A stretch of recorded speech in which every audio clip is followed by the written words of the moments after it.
que c'est ça le problème avec toi. Un prophète t'a parlé et tu veux défier un père. Un prophète t'a parlé, tu veux défier les principes. Dieu a sa manière d'agir. Dieu sait dans chaque alliance, dans chaque appel, dans chaque ministère, est attaché les prérogatives de négociation spirituelle. Cela veut dire un prophète peut te parler, un père peut négocier.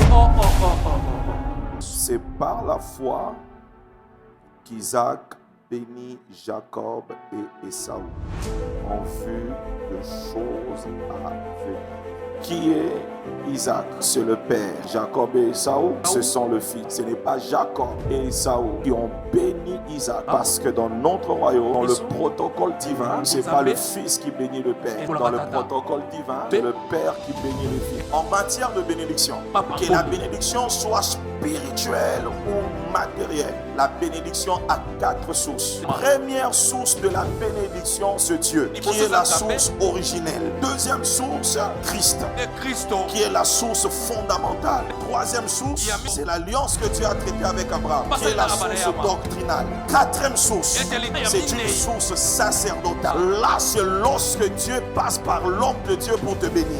Dieu est la source originelle de toute bénédiction. Christ est la source fondamentale de toute bénédiction. L'alliance que Dieu a traitée avec Abraham est la source doctrinale de toute bénédiction. Mais Dieu passe par les hommes pour nous bénir. Et ça devient la source que s'appelle sacerdotale. Dieu peut se décider de te bénir. Mais souvent, dans son protocole, il passe par l'homme oint pour le faire. Pour cela, lorsque Dieu place un homme de Dieu dans ta vie, il vient de te connecter à la 4e source. Lorsque tu vois un homme oint, Dieu t'a donné. Regarde cet homme comme la 4e source de la bénédiction. Parce que depuis le commencement, aucun homme a défié ses principes. Pour les hommes de Dieu, Dieu a béni Abraham seul. Donc Dieu lui-même a défié ses principes. Mais faites attention, les choses vont commencer à changer dans la vie d'Abraham. Il va rencontrer un homme qu'on appelle Melchisedec. Parce que Dieu est dans un protocole. Isaac sera béni par Abraham. Jacob sera béni par Isaac. Les 12 seront bénis par Jacob. Et ainsi de suite. Parce que l'homme oint est devenu la 4e source, s'appelle la source sacerdotale. Les paroles que Dieu met dans sa bouche sont chargées d'une énergie spirituelle qu'on appelle baraka en hébreu pour dire bénédiction. C'est pour cela, un jour, Isaac est devenu Dieu. Il doit bénir Ésaü.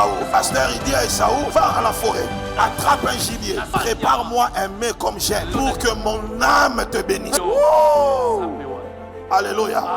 Le Père ne conditionne pas la bénédiction, mais il donne un secret au Fils. Ne prends pas ça comme une condition, prends ça comme un secret. Je veux te bénir, mais je veux que mon âme le fasse. Pour que mon âme le fasse, touche mon âme, pose un acte qui va toucher mon âme. Le mot nafesh pour dire âme, c'est l'homme intérieur ou l'homme spirituel. Parce que faites attention, en matière de bénédiction sacerdotale, l'homme peut parler parce que c'est dans son devoir de parler. Mais faites attention, il y a certains mots qui sortent de l'homme de Dieu parce que son âme a été touchée. Genèse chapitre 25, la Bible dit Rebecca consulta l'Éternel.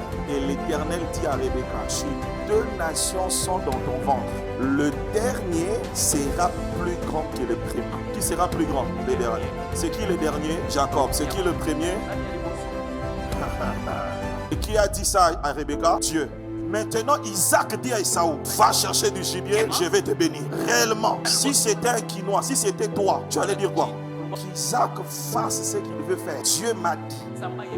C'est le petit qui sera plus grand. C'est Dieu qui m'a dit. Mais Rebecca connaît le protocole divin. Il dit, c'est vrai, Dieu m'a dit. Mais dans la manière d'agir de Dieu, il passe par le Père, il passe par l'homme d'alliance. Que je n'ose pas défier la paternité avec un Messie, dit l'Éternel. Parce que c'est ça le problème avec toi. Un prophète t'a parlé et tu veux défier un père. Un prophète t'a parlé, tu veux défier les principes. Dieu a sa manière d'agir. Dieu sait, dans chaque alliance, dans chaque appel, chaque ministère est attaché les prérogatives de négociation spirituelle. Cela veut dire un prophète peut te parler, un père peut négocier. C'est comme ça un jour, Dieu a dit à Moïse, je vais détruire les enfants d'Israël. Je vais susciter un autre peuple avec toi et nous irons à la terre promise. Moïse sait qu'il a le pouvoir et dans le prérogatif du ministère, il peut négocier avec Dieu. C'est comme ça Moïse va organiser un séminaire. Il dit que les anges ne soient pas là, que les hommes ne soient pas là. Je vais parler qu'avec Dieu. Depuis qu'il est Dieu, on ne l'a jamais exhorté. Je vais le faire. Et il va dire à Dieu, écoute, j'ai découvert que tu as un problème sérieux. tiens pas compte de ta réputation. La réputation vaut mieux que ta puissance. Et si tu fais ce que tu veux faire, les autres peuples vont dire que toi tu es un Dieu qui délivre un peuple pour le tuer dans le désert. Tiens compte de ta réputation. Un homme a prêché Dieu. Nous sommes dans une génération où plusieurs confondent le protocole divin. Il est capable de défier la paternité. Il est capable de défier l'alliance parce que Dieu lui a parlé. Même si le plus grand prophète t'a parlé, tu as un protocole.